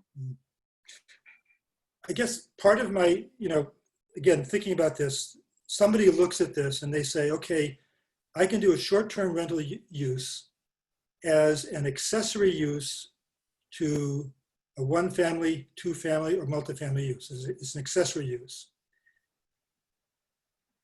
But if you get over 3 guests, it no longer becomes an accessory use, it becomes a principal lodging house use, which is, you're bouncing around from different parts of the table. I just think it could be much clearer. I just don't think it's clear the way it is right now. Well, I think those of us who are speaking on this are in agreement that we need more clarity with the language. So before we're going to make a recommendation for the city council to adopt it, I think we ought to play with that language and get it the way we feel comfortable. And we know that city council has to look at licensing anyway, so that's not going to be approved overnight. So I think there is time for us to do some work and continue this public hearing so that we can clarify it in public through the same process, and then make our recommendation. Would that work for planning board members? Yes. Yes. Okay. So if we're going to continue this zoning discussion in a public hearing, I need to continue it to a date certain, and it has to be for another planning board meeting. And it's going to, I think, Councillor Shand, it should be a joint public hearing. What do you think? Because it is right now. Yes. It's the same hearing, so it would have to be that. Can we put this out to September, the second meeting in September, which for us, The 16th. is it the 16th? 16th, yeah. No, we can't do it on the 16th, I'm sorry. And the first meeting in September would be too short a turnaround. At the risk of dragging it out, I would suggest the first meeting in October. That's the 7th. Yeah. Do you have any problem with that at this point, from what you can imagine will be going on with licensing, Councillor Shand? No. Sorry, What? Councilor and Chair Sontag, I just wanted to note that at least on the calendar as presently listed on the city's website, the Newburyport Licensing Commission is meeting that night. I don't know if there's any benefit to having Craig Holt there that night, but just wanted to note that for your notice. No, we're not going to be discussing licensing. We're going to be discussing the zoning ordinance. And this will give folks time to actually go and read the licensing part. So when we come back on the 7th, maybe there won't be as much confusion. Right. And you may have already had a licensing, or they may have already had a licensing public hearing. I don't know if that'll be open before then. It gets a little circular as I think through it. But But since we're not ready to recommend the language that's here right now, this is the best I can do for you without rushing it to have it done sooner. So I'd like to have a motion to continue this public hearing on the part of the planning board to October 7th. So moved. One of you, please. I'll second. Okay, Okay. so Alden will make the motion, Rick will second. Is there any further discussion on the planning board? All right, I need to call roll. Alden Clark, Yes. Tanya Hartford, Yes. Rick Tainter, Yes. MJ Verde, Yes. Don Walters, Yes. Bonnie Sontag, yes. So this public hearing on the zoning amendment will be continued to October 7th.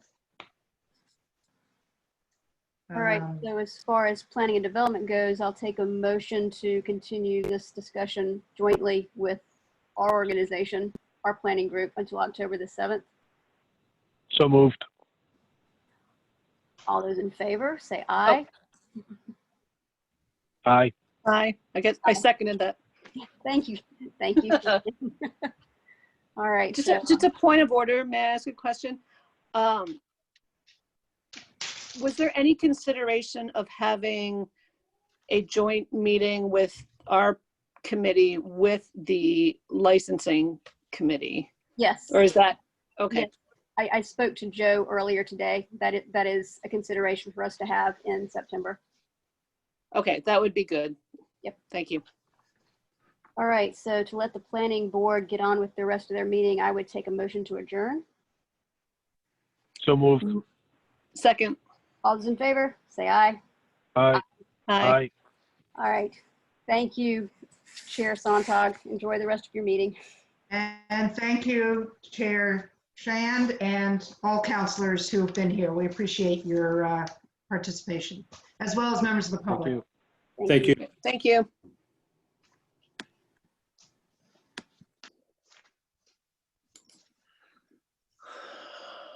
All right, continuing on our agenda, like I said, the minor site plan review for 0 Parker Street has requested a continuance to September 2nd. Could I have a motion to that effect, please? A motion to continue. So moved. MJ says so moved. Okay, MJ, second, please. I'll second it. Tanya, did I hear you? Yep. Okay, and I'll take a vote on that. Alden, Yes. Tanya, Yes. Rick, Yes. MJ, Yes. Don, Yes. and me, yes. Okay. Approval not required, 57 Low Street. We'll turn it over to you, Andy, to walk us through that. Sure, thank you. So it's a real simple map, a real simple concept of what's happening here. I thought I'd just show you the aerial photograph for context. The board routinely reviews and is required by statute to endorse approval not required plans. In this case, what the approval not required plan for is to take, this is the National Guard property here. And for those of you who've been following the news and community activities, you know that the mayor and youth services director have been looking at for some time at acquiring a piece of land here for the youth services program to relocate to with a new facility.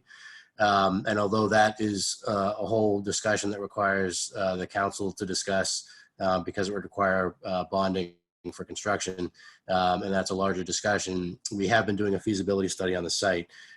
Irrespective of whether youth services goes there, though, the city has an opportunity, and I think the mayor and others would agree.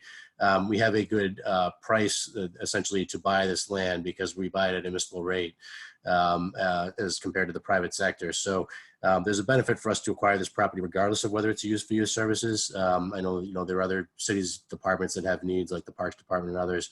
So at any rate, what is happening here is the mayor had engaged in discussions with them for quite a while ago, the National Guard, and that had filtered through to the Department of Capital Asset Management, DCAM from the state.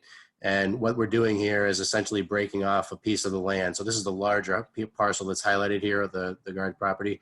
That's their main building right there. This is an old brick building that has been on the site, and those of you who might have known, that's where we have kept our emergency management equipment anyway, if not operations. And more recently, it's been used by the Parks Department for storage of equipment. So this A&R plan, which I'll just switch to the PDF version, it's a little bit harder to read, but I thought it'd be easier for you if you had that context. So this plan here is that parcel here with the long jog you see at the back. And then I'm just going to zoom in a little closer. And what you'll see is this is the Armory building right here, the main building and their parking area. Then this is actually the Powder House. For those of you familiar with the site, this is the Powder House historic site and the easement that goes around that. And the plan here was to basically acquire the parcel of the land here that's bounded. And so lot A1 would be broken off. This plan, after endorsement by the planning board, would be held for a closing. The city council, the mayor and the city council still have to go through the process of appropriating the funds for the acquisition and transferring those for a closing. But this A&R plan would be used in that closing to reference the new parcel that would then become the city's, the lot A1. So I'm happy to answer any questions, but I believe the plan is eligible for endorsement and ask for that. And that way we can have that ready for the closing if and when that arrives. Hey, Andy, this is Don. I understand it may not be part of the A&R, but would I be correct in assuming a phase 1 has been performed and it was turned out negative? Yeah, that's a good question. Yeah, so the phase 1 was done. It's actually, we're engaged with the phase 2 part of it right now. The phase 1, they suggested, phase 1 study, by the way, Don's familiar with some of the details of this. The question there is whether or not the property has any history. They're concerned that the property might have contamination in it. So there's a review of records and things like that without necessarily doing investigation into the soil. So the phase 1 assessment that was done by the LSP, and we worked through the regional planning agency, had determined that there wasn't any reason to believe that there'd be a significant risk of contaminants in the ground based on the history of the property, available environmental records and so forth. What they did recommend was that we do testing of a few miscellaneous items inside the building, so lead and asbestos, for instance, just to get a sense of if there's an order of magnitude for that, any kind of abatement we'd have to do for that if we were to demolish or reuse the building that's there today. So they recommended that task, and that's what we're trying to get squared away right now, just so we have essentially an order of magnitude. So weighed against the low acquisition cost for the property. If you add to that any abatement costs there or placeholder we might want to hold for that type of work, if any work can be done on the building in the near term, then you'd have an idea as to how much value that building is worth to us. So yes, we did do the phase 1, and the phase 2 we're completing what the LSP had recommended right now.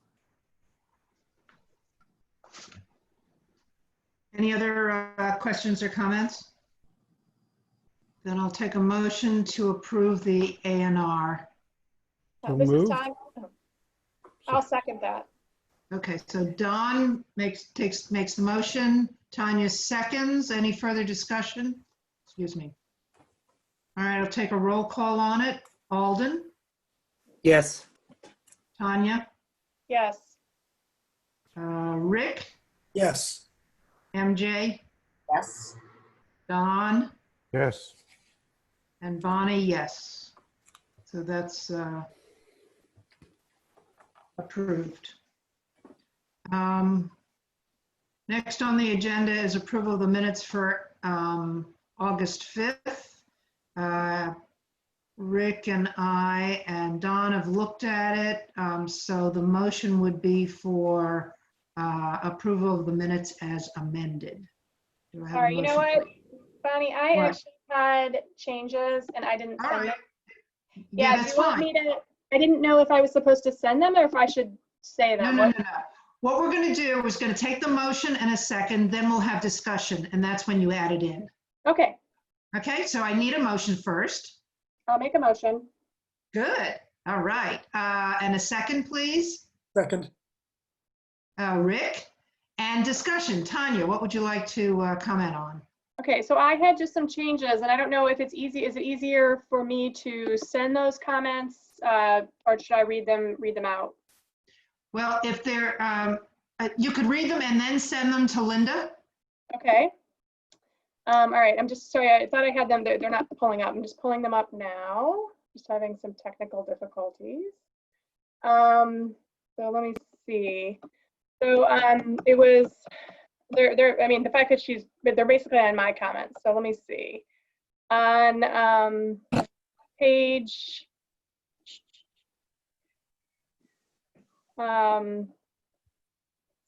page 9, last paragraph, where it says Tanya Hartford had some technical issues.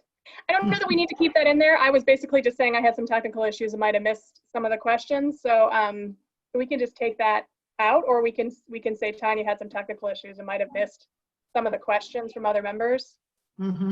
Apologizing in advance for repeating. So so I have that in there. I just had some minor changes to some of the wording. Do you want me to go through those in detail? Well, only if you think they're significant and people might need to know them. No, I don't think so. It was just more some minor tweaking on sort of just some of the language and some of taking out some of the I wondered as opposed to, you know, just that piece. Okay. Yeah.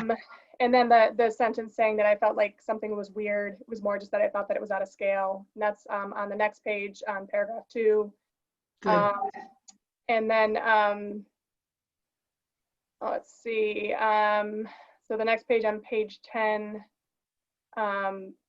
regarding it's in the paragraph on where I was talking about parking. So that's paragraph 1, 2, 3, 4.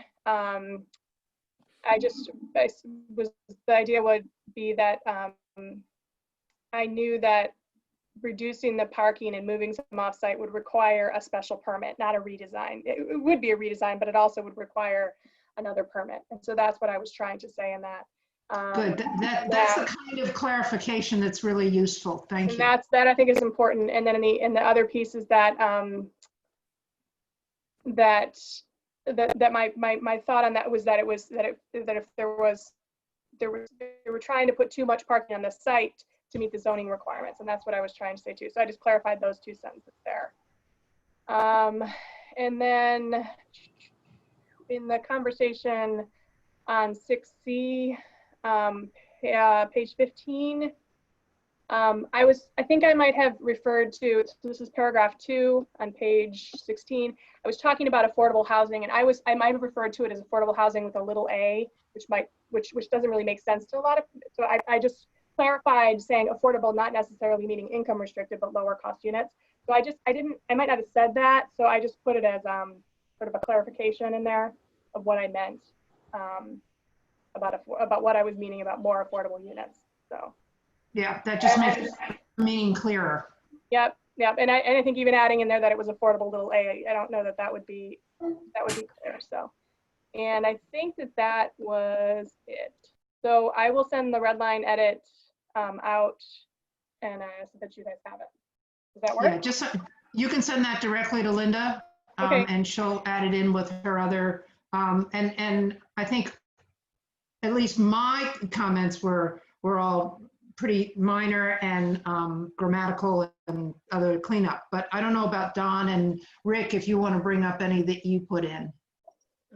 Mine were all pretty much the same, just clarification and some corrections. Yeah. Very minor, just a couple of typos, so nothing, Bonnie. Okay, all right. Before we take the vote, I just want to say, Linda, this was 26 pages. It was absolutely phenomenal piece of work, so thank you. All right. I can't say that we'll promise not to talk as much in future meetings, but this was very, very good. I'm going to take the vote now on the amended minutes. Alden, Yes. Tanya, Yes. Rick, Yes. MJ, Yes. Don, Yes. Bonnie, yes. Okay, the minutes are approved. We're back to an item that I believe we're dependent on Andy for. What's the evergreen pool discussion you'd like to hold? Actually, I think Jennifer Blanchet is here. She's probably going to speak to that. It's an issue that she's been more in detail with in relationships to, I can give you a little background, but I think Jennifer is probably the best person to speak to it. Basically, Okay, let's just go directly to Jennifer. Jennifer, are you there? I'm here. Julia Godfredson, the Conservation Administrator, has actually been dealing for most directly with this because it is in fact related to the conservation permits. They're mentioned within the planning board permits, but the conservation permits address it specifically. We've had a number of people come in asking for pools, and there's been some question as to whether the lot coverage as calculated in the original permits contemplated that specifically. And we have gotten letters and the engineering reports, which Julia has scrutinized, and she feels comfortable that the analysis that was done did contemplate these pools, provided that they have permeable paver surrounds around them. And what likely will happen is there will be some language proposed coming before you that will explicitly state this. I know there's language about pool discharge in the various decisions and things like that, where we cannot be directly discharged into the adjacent wetlands, things like that. But there will likely be some language proposed to you as a minor amendment to talk about these pools and the fact that if they are installed, they need to have permeable pavers or at least not greater than a 5% increase of impervious material. And Jennifer, I could add to that. I think part of the reason why, the mechanical reason why the applicant, the developer, would be before the planning board is because there needs to be a modification to the plans that were approved for that development. And because all those lots are part of the special permit there needs to be a revision to the plans to capture that. So what you're suggesting here essentially is the modification would be the condition allowing those pools, but subject to those standards. Right, and one suggestion is that instead of actually modifying the plan, that a condition be written that allows them, so that each time someone wants to put a pool in, they don't need to return to the board. Right. But provided that the proper documentation is supplied to you, to your comfort level, that this has been studied, that it could sort of be a blanket approval, or if there is some limit as to the number of lots that they're appropriate on, that you could make one review, eliminating the need for each individual homeowner to have to return. Yeah, I would add to that too, because I was part of some of the discussions with Julia and even with Lisa Mead about this. Lisa had represented the developer during permitting and does so now as well. There was some discussion about whether or not the Conservation Commission and the Planning Board both have to revise the decisions. I think Lisa at one point had argued that the permits already account for pools to be placed on all these lots, but the plans don't actually reflect that. And so, well, the argument that she had posed was that the stormwater analysis had encapsulated enough extra area, say 5% more of what might be covered on a lot, to account for, say, a pool. And I'm not sure, frankly, whether that would be enough. But the argument there was, well, the stormwater analysis accounted for more impervious surface, therefore pools are not a problem. And, the feedback that I gave, and I think that Julia has given, is that needs to go back to the commission. It needs to go back to the planning board. It doesn't necessarily mean that the planning board would have come to a different conclusion, but if the planning board was looking at this whole development of, 38, almost 40 lots, over the city's water supply, would there, in a low-lying area, essentially in a bathtub, would there be any concern about having 40, almost 40 new pools in there as part of that development scheme, or would the planning board or the water department want to limit that in some way? So, our suggestion here, I think, was that the proper way of handling that would be for the applicant to come back and ask the planning board to modify the original decision to make it clear that those are allowed, whereas right now, it certainly is not clear that they're allowed. If someone wants to debate some sort of ambiguity, that's one thing, but the plans certainly do not reflect that.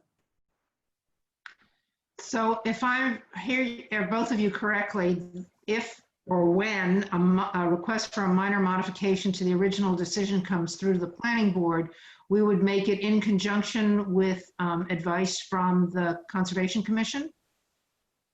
It is my understanding that it is going to be placed first on one of their upcoming agendas. And then, yes, you would have their feedback, their recommendation at the time that you would be reviewing it. Great.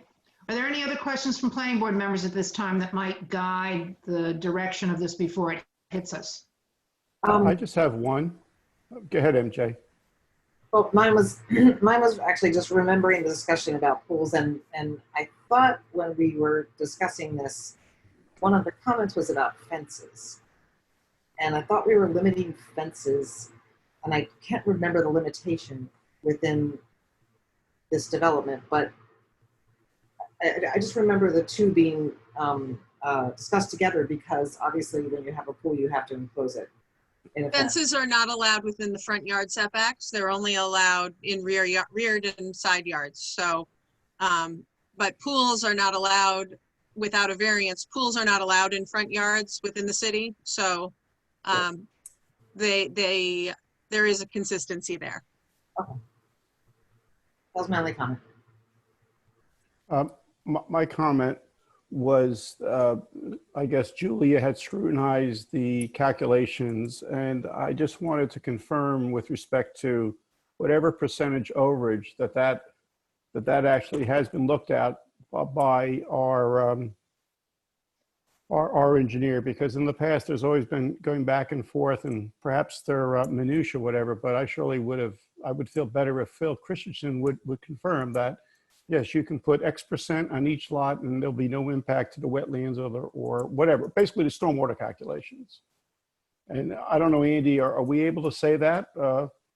Yeah, it sounds to me like what you're suggesting is, and I would agree, I think it's probably the proper way of handling something like this is to have the information that comes in from the developer peer reviewed by the city's engineer, Phil Christensen. The developer is obligated to keep the peer review account open and replenished during the development period so that you can have those types of reviews. So I would assume that the Conservation Commission would want to have, I don't know whether it's the city engineer that they were expecting to review it or Phil, who typically does a review for both the planning board and Concom during permitting. But in either case, I think it makes sense to have an engineer representing the city take a look at that analysis to see if if it seems logical, even without drilling down into all the details, at least if it seems logical that it will not have an impact. Because again, that is all 38 lots might be a fair amount of impervious surface. Just we have been looping in John Eric White, the city engineer, in the preliminary conversations, but I concur that it's a reasonable notion that it be peer reviewed as well.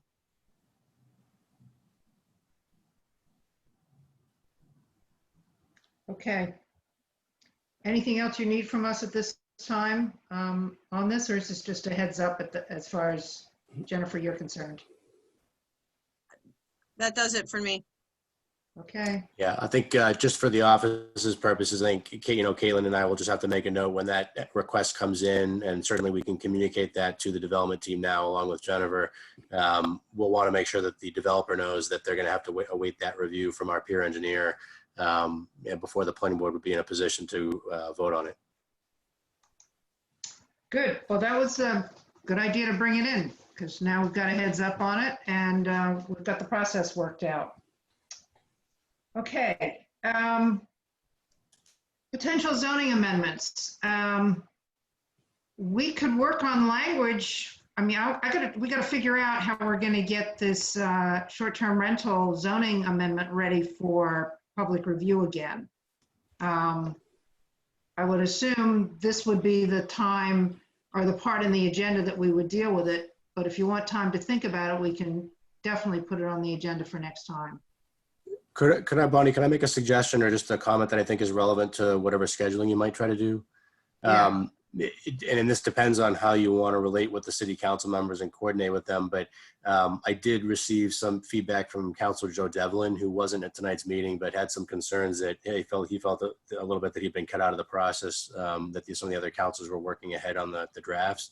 My only concern there, I guess, is that if Joe has explicitly said, as I understand it, that he wanted to meet in person, and because I'm not convinced, frankly, that will be possible in September, although I think that was suggested earlier tonight. I'm not sure that will be possible at that point, and it may be further out than that. It might be worth trying to confirm with Heather or whoever other counselors, if there's going to be follow-up with the council at least, whether or not there's any desire to meet with the Licenses and Permits Committee of the City Council as part of that discussion, just so that everybody's in the loop and there isn't something that's been worked out that then goes back to the drawing board again when it goes to the other committee. Well, I understand that, and we're always open for, further discussion, but I think given the conversation tonight, planning board members, we need to get our act together on this and what we would propose going forward, and that would be open for discussion with licensing and permits, and of course, the next joint public hearing. But I don't want to try to craft whatever we decide to craft. I'm not even going to say anything more about it at this point, in a joint public hearing or any kind of a hearing with counselors and a joint public hearing. Let me just call it that. This is homework. This is a homework assignment, which means that it's just proposed language that at least planning board members have some consensus around. And then it goes back out to whatever the next round of discussion is before or at the joint public hearing that we set for tonight. Does that make it clear? Yeah, quick question, Bonnie. My sense was that I didn't think the sponsors thought they were going to make any changes because of tonight's discussion, but I'm not sure if that's the case. But are you suggesting that we would be able to do some work, make some changes, and then put that back to them? Is that how that would work? Yeah, it would be proposed language to deal with the concerns that we have, so it's clear to them where we stand, because we only recommend. We do not have any final say in what this zoning amendment will actually come out as. That's what Councilor Igerman was referring to. They make the policy decisions. So it behooves us to have in that discussion what we would like to see. And so we can make a recommendation with recommended language. What comes out of it from City Council when they vote on it may or may not be the same thing. That's how this process works. An amendment to the zoning code must be adopted by the City Council. They're the final gatekeeper on that. Does that answer your question? Yes, yeah, it does. Yeah, it's sort of why I call this homework, because it's a chance for us to work out some of the issues that we brought up, different members brought up tonight, in light of everything we heard tonight. And that's why I think it's probably better to put it on the September 2nd agenda officially, so that people can see that's what we're going to be discussing in case they want to sit on the discussion. But nothing will be, I mean, we don't have the opportunity to carve anything in concrete. There would be proposed language changes to the zoning amendment when we come to the joint public hearing in October, or as Andy suggests, there might be some other discussions going on in the meantime. And if we have anything ready for them, we're happy to share it with them. We're not going to hold on to it. Bonnie, with all the discussion we did have about it, we really had no discussion at all that I can remember about the basic policy issues. That so many people who spoke said they were opposed to this in residential districts. And we didn't talk about that at all. And I don't know when that's, we just talked about, at least I just talked about things that I saw as confusing or contradictory or in the wrong place. But we didn't even get into policy issues at all that I could remember. Do we want to have this in R1 or whatever? Do you think we're going to be doing that as part of our deliberations in September, or do you think that we wait to get back to the combined meeting to talk about that? Procedurally, I'm not quite sure because what we said we were going to work on were the issues that came up, and normally I'd say, yeah, we can discuss anything. We bring it forward as proposed changes for our recommendation.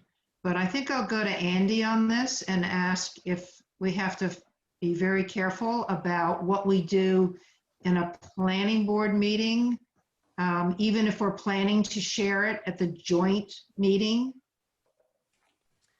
Yeah, so you obviously you can't meet as a quorum of the planning board, right? And if you create a subcommittee of some type, that's got to be, the instructions that I've seen from legal counsel are that should also be treated as, if that group then has a quorum, it's a meeting that needs to be posted.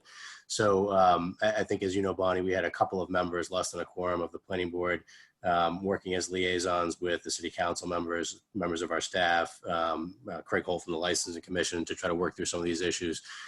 I guess me and my staff, we'd assume that perhaps circling back with that same working group would be a good way of trying to resolve some of these issues, just as one format. I certainly would suggest trying to pull in Councilor Devlin because of his concern, but we defer to you on whatever works as far as, groups, but I think you will want to make sure that if you're having a group that is a quorum, it's got to be posted as a public meeting. That wasn't the question I asked. I thought I was asking the question, can we have this discussion in the next planning board meeting on the language that we told everybody at the joint public hearing tonight that we were concerned about, and add to that any other discussion on policy issues? Or do we have to wait until the joint public hearing to have the policy discussion? Hey, sorry, can you clarify when you say policy? I mean, Well, we didn't respond. Let's use Rick's example. We didn't even talk about, as planning board members tonight, we didn't respond to whether or not it should be in the residential districts or not. So since that wasn't a topic of conversation and it wasn't something we said we were going to work on, but we did say we were going to work on the language about uses and sub-uses, so they know that we're going to come back with some ideas for that. It seems to me that if we talk about uses at the next planning board meeting, out in the open, it's on our agenda, it's preparation for what we're going to say, which is the outcome of that discussion at the joint public hearing, that we can talk about uses. My question is, at that same planning board meeting, can we talk about something that wasn't responded to by planning board members tonight at this meeting? Yes. I don't think that's the issue, actually. And I think the most applicable advice we've gotten from council is that essentially that whatever you discuss at that meeting, and it can range all over that, like you said, those topics, that you essentially someone reiterate that as you re-enter that joint public hearing, to reiterate a little bit of what that dialogue was, so that it's encapsulated somehow, and everybody who goes to the public hearing and has been tracking the main joint public hearing and how that's been continued has an idea about what that other discussion was. Oh, good. So it's open. We can talk about anything we heard tonight at our next planning board meeting under other business for the short-term rental zoning proposal. That's what we're going to do. Yeah. Okay. And it's out in the open. People can listen.